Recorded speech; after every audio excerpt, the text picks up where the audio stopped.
Well, can you believe it? We have this election theft in Venezuela.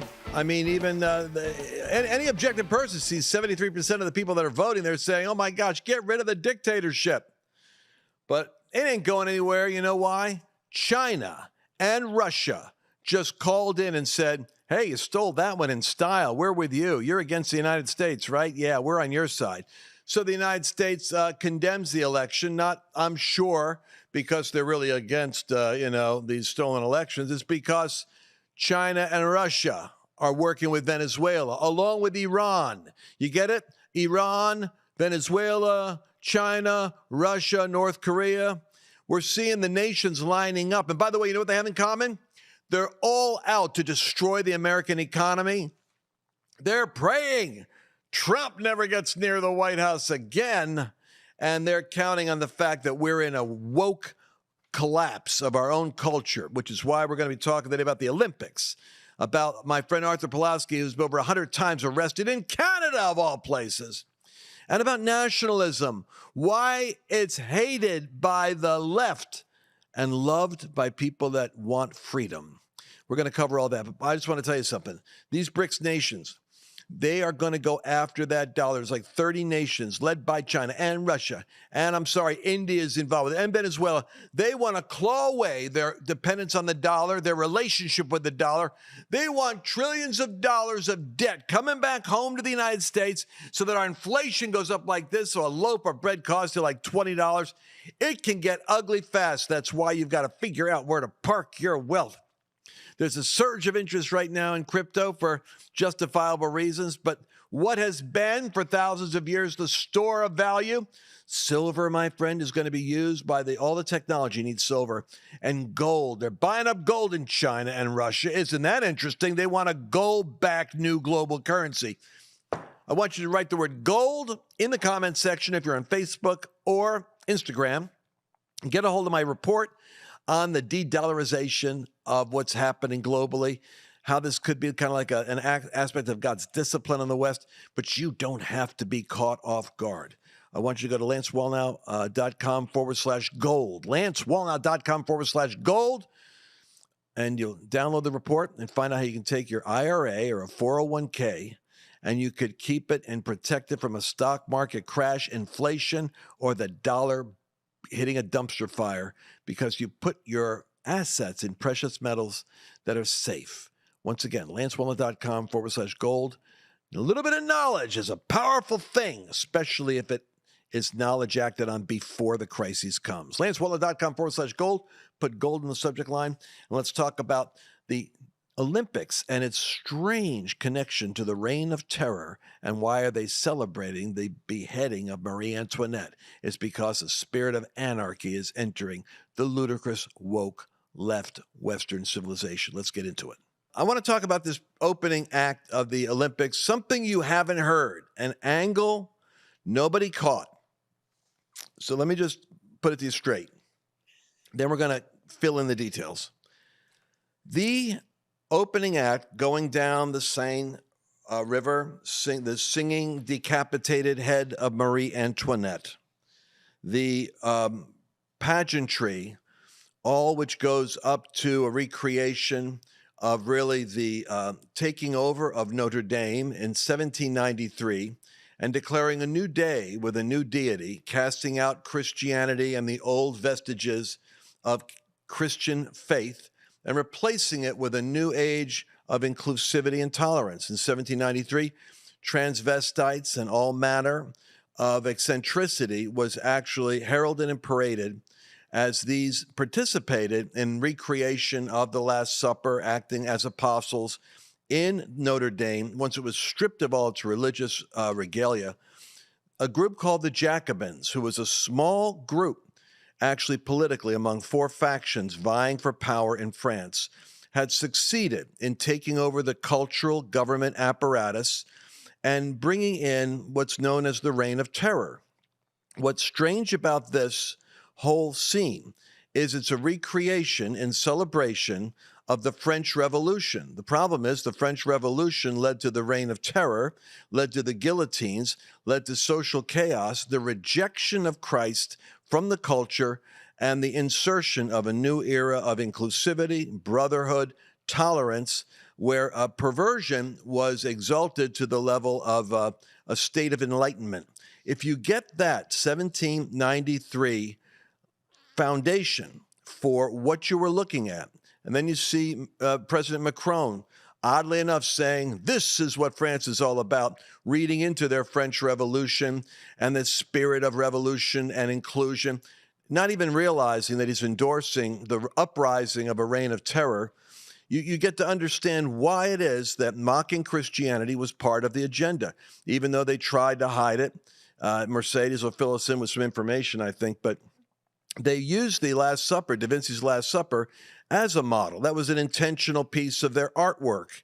So it wasn't unintentional. It wasn't misunderstood. Dionysian, the purple guy dressed like Barney, you know, the dinosaur, he's all eating his grapes. And Dionysian was because when they had the 1793 inauguration of the new government that led to the Reign of Terror, they brought in a celebration of the Roman and Greek orgiastic gods of feasting and pagan celebration, as though that was bringing back the old gods. It's like Jonathan Cahn wrote in his book about we're seeing the reemergence of ancient deities. Well, Dionysian festivals and feasting and debauchery and drinking was all part of what was included in the 1793 ceremony at Notre Dame, which this kind of is leading up to and culminating in. The woman you see, or it's not a woman, it's the heavy-set lesbian gal that is operating as Jesus' substitute there at the scene of the Last Supper. She declared after the event was over, we have just rewritten what we will call now the gay New Testament. So you can't separate the religious thematic, the intentionality of that in the perverse world of what they were doing. But it's essentially a celebration of the French Revolution, the dethronement of the intolerance of Christianity, and the enthronement of a new era of exclusivity. And once again, I say this again, at this time, transvestites were a prominent part of the new elite expression of diversity in the French culture. So Mercedes, that's the unusual missed aspect, that this was a 1793 recreation of the march with Marie Antoinette getting her head cut off, the guillotine coming in. And in a weird way, if art is prophetic in a demonic sense, it's saying a new age of potential global tyranny can emerge as we throw out the old vestiges of Christian restraint and enter into a new celebration of our pagan origins and the multiplicity of gods and expressions that exist in the human race. Take it from there. Oh, yeah. Well, no, I was just going to comment on, I mean, to go along with what you're saying here. I mean, one of the articles I'm reading here is from Yahoo, but it says, others in the statement of Paris 2024 producers obtained by the Warp said the festivities in the segment Thomas Jolly took inspiration from Leonardo da Vinci's famous painting to create the setting. Producers said in a statement, clearly there was never an intention to show disrespect towards any religious group or belief. It is not Jolly is not the first artist to make reference to the world famous work of art. Andy Warhol, to the Simpsons have all done it before him. And it's interesting too, you go a little bit further back, Lance, I've got another article here by Vogue. And one of the things that they say, Jolly says, Paris may look a little chaotic, there's room for everyone. It's true, but it allows everyone to find the place in themselves. The opening ceremony will be a success, Jolly says, if everyone feels represented in it. And so, you look at statements like that, and I don't see the billions of people who are watching of that, Christians, Jews, Muslims who share the worldview that was expressed there. And so, Lance, you talk about to your point, if you want to be inclusive, yeah, the majority of the world isn't drag queen, transvestite, transgender.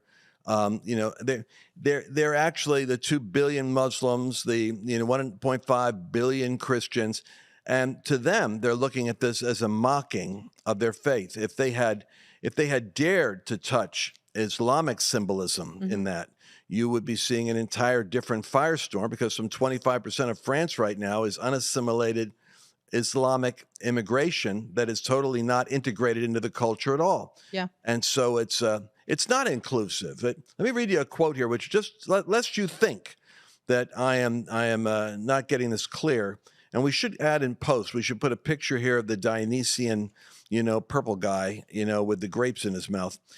The producer of this event said, "It's not my inspiration," and that should be pretty obvious. You see, there's Dionysius arriving on a table. And why is he there? First and foremost, he is the pagan god of Greek celebration and mythology. It's called festivity. He's the god of wine, which is one of the jewels of France, and the father of a Sequana, who's the goddess of the river Seine. The idea was to depict a big pagan celebration linked to the ancient gods of Olympus, and thus we tie it in to the Olympics. Mm-hmm. That's the artist version of we wanted to bring the pagan deities in and recreate the Last Supper as a whole different motif involving our people and their diversity. Yeah.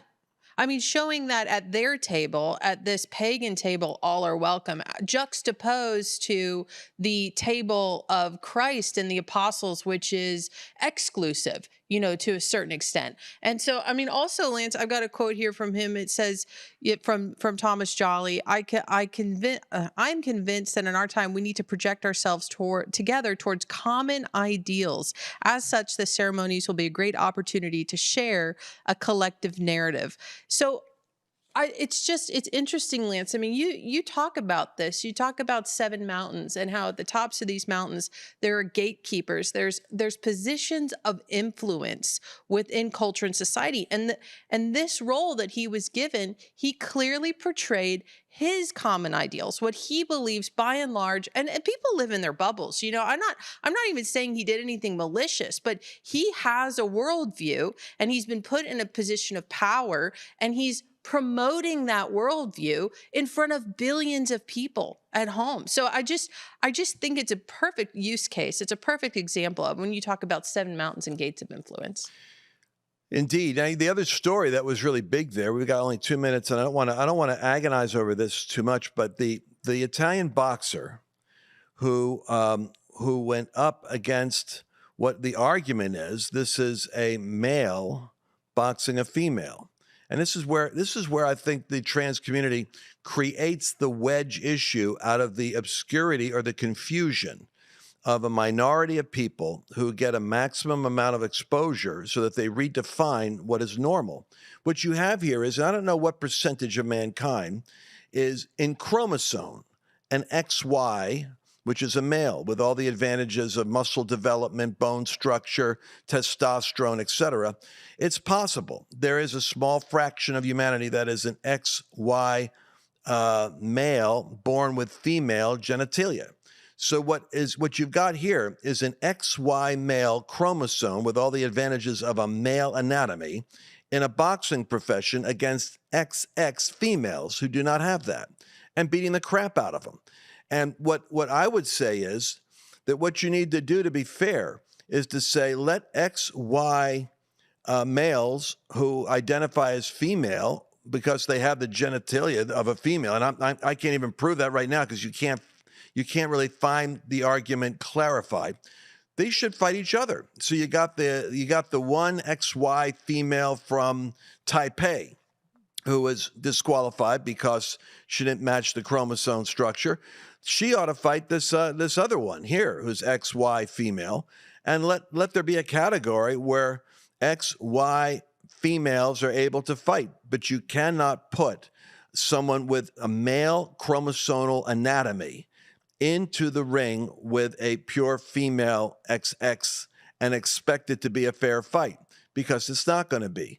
And so that's my way of bringing down, the Solomon-like solution. Let each category fight each other. I also think, Lance, it just comes down to it's a social commentary on the world we live in, that we've over the years seen so many female sports begin to be dominated by transgender women who, like you're saying, have the biological XY factor. And that is the real issue here. It's a crazy world we live in where we're watching the Olympics and everybody at home's going, is that a guy? We're going to come right back in another second. Don't miss a thing. I want to take a moment to talk about the volatile financial time that we're in. And I want you to empower yourself with knowledge. My people perish for lack of knowledge, the Bible says. Visit lancewallnau.com/birch and get a free information kit. Consider discussing how to shift your 401k or your retirement account into a tax-sheltered gold and silver account.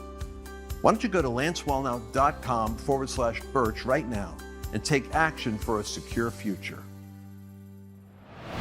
Welcome back to the Lance Wallnau Show. By the way, you can follow our daily analysis of things on lancewallnau.com/podcast. Mm-hmm. lancewallnau.com/podcast, because we're there 7 days a week covering these things, and you don't want to miss we always bring some offbeat, unexpected perspective. For instance, I believe everybody that is a Christian, everybody that believes the Bible, and it's a large part of our audience based on the response we've seen, you know that there's something insidious going on in the spiritual warfare of the cosmos over the destiny of the United States. It is evil, but I want you to think about this. There is a superordinate intelligence. That is what principalities and powers or spiritual rulers are doing when they are able to find human agency. You see human agency acting with a cunning that is so effective that it leads us to conspiracy theories that, they planned this all along. Well, maybe not.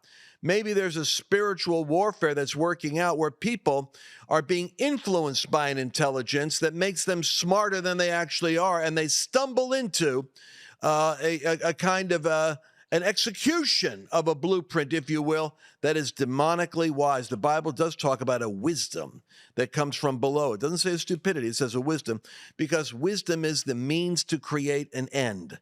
There's a way to control humanity. There's a way to destroy the United States. So therefore, what we just heard in that last segment about the Kamala Harris word salad, when she's talking about reimagining things and creating a new beginning, it's the Marxist concept that your history and what you've been all about needs to be eradicated. This is why the 1619 Project, the attack on the origins of the United States, the fact that every founder was a racist, and therefore their faces should be blown up on Mount Rushmore, and all the statues should be torn down, and we should get rid of the 10 Commandments in the school systems and burn the flag. Anything that reminds you of the cohesion of your personal past, the good, the bad, and the ugly, that enables you to have a history that you can build on in the future, must be blown up. Cultural Marxism, therefore, the LGBTQ transgender movement, is detonating the very cement, the moral cohesion that holds the bricks together in the American experiment. At every level, cultural Marxism is designed to pit us, and Harris will be the crown princess of this process. You watch. It'll be black against white. It'll be male against female. It'll be straight against non-straight. It'll be the working masses in an economic breakdown against the managing class or the owners of business, who will be vilified. Because as you tear up the cohesion of a nation, you produce tribalism. Mm-hmm. Tribalism, people against people, nation against nation, ethnicity against ethnicity, religion against religion. And in that breakdown of cohesion, the nation state begins to fragment. And as the nation state loses its cohesion, empire or a global system comes in and rewrites where you fit in the global order. Let go of your past and be part of something new. And I explain this in 2 minutes on a board, basically breaking down Yoram Hazony. That's the brilliant Jewish Israel professor who wrote the book, The Virtue of Nationalism, and how God took 12 separate tribes in Israel and brought them together with a common language, common faith, and a common geographic boundary, and said, flourish within the limits of this geography. Same thing with the United States. Take the 13 colonies. They had to come together and form a cohesion. Once they formed a cohesion, they could become a nation state, a defined geography, a defined language, a defined history, a defined value, a defined spirituality. And that creates the cohesion of a nation state. Marxism wants to detonate that cohesion because it makes you subject to assimilation in an empire. An empire will be China and Russia, perhaps a revived caliphate, working in some awkward collusion together to create a dominant new global reset where I promise you the United States is at the bottom of the food chain as punishment for its years of holding together a former world order. Just watch how I explain it in this segment. So where are the nations that you're leading in your level 10 leadership? We're talking about a leadership university here. Where does the nation call and leadership converge? If you go to Matthew 25, I told you earlier the Great Commission is, go make disciples of nations. But I haven't heard much taught about this. Matthew 25, I noticed like Derek Prince, Gordon Lindsay, various people would talk about the ultimate state of things. If the beast is over here, this produces the goat nations. This produces sheep nations. The final battle is going to be between these two. The nations that resist assimilation and the system that demands conformity. This is why the Davos crowd, the European Union, global climate, COVID are all the tools of the empire spirit trying to break down your individual rights as a nation and your individual rights as an individual, as a person. So the idea is that Jesus says when he returns, when he comes back, he will sit in his glorious throne, this is Matthew 25, and he'll separate the nations into two categories, sheep nations and goat nations. And we've never really known what to do with this particular chapter, but Jesus taught it. And the number one characteristic of the sheep nation is that I was hungry, you fed me. I was in prison and you visited me. And he basically says, as much as you've done to the least of these, my brethren, you've done it to me. Which means that there will be nations that in the last days will resist conformity and assimilation into a system where they will persecute the nation of Israel and they will prosecute Christians. They will target them. And this is the common characteristic of all these strong nationalist movements that are healthy, whether it's in El Salvador, or whether it's in Argentina, or whether it's in Hungary and in Poland and Eastern Europe primarily, where they experience the ravages of communism under the USSR, under the Soviet Union. You see these nations try to preserve their culture and their Christian identity. And so the sheep nations will be the final ones that'll be the go-to places. Just like right now, people go from state to state. They get out of California, they come over to Texas. And we pray that they don't bring California with them into Texas, because there's a reason why they're coming to Texas or they're going to Florida, because the ideology, the cohesion, they're almost like, if you don't mind me saying so, like sheep regions within parts of the country that are antagonistic to those values. So, Mercedes, any thoughts on this? No, I think it's case in point. I mean, Lance, this is stuff you've been teaching for years. In fact, we put a lot of this in our book. We had a whole section in God's Chaos Candidate and God's Chaos Code all about this, about tribalism and how, I mean, you write in there, like when the unions collapsed, it moved into pitting genders against each other, races against each other. And this is what the Democrats exploit. And I think this is what's really unique about conservatism, is that it isn't like that. It's we're all one tribe, limited government, from all races, all creeds, and more we see minorities coming in, even people from the LGBT community coming in saying, hey, the way the Democrats are governing, it's so radical, it's so out there, it doesn't represent the middle anymore. And so it's just fascinating to see how things have really changed over the last 10 to 20 years politically. And it's the woke, liberal, progressive power of government that is cobbling together these well-funded, eccentric, organizations, NGOs that are creating this dangerous takeover of the West. You can see it in Europe, right there in the Olympic ceremony, the extent to which Europe, Canada, the United States, and parts of South America are coming under this alien ideology, which I think is weakening us for takeover from cohesive, powerful, well-disciplined nations.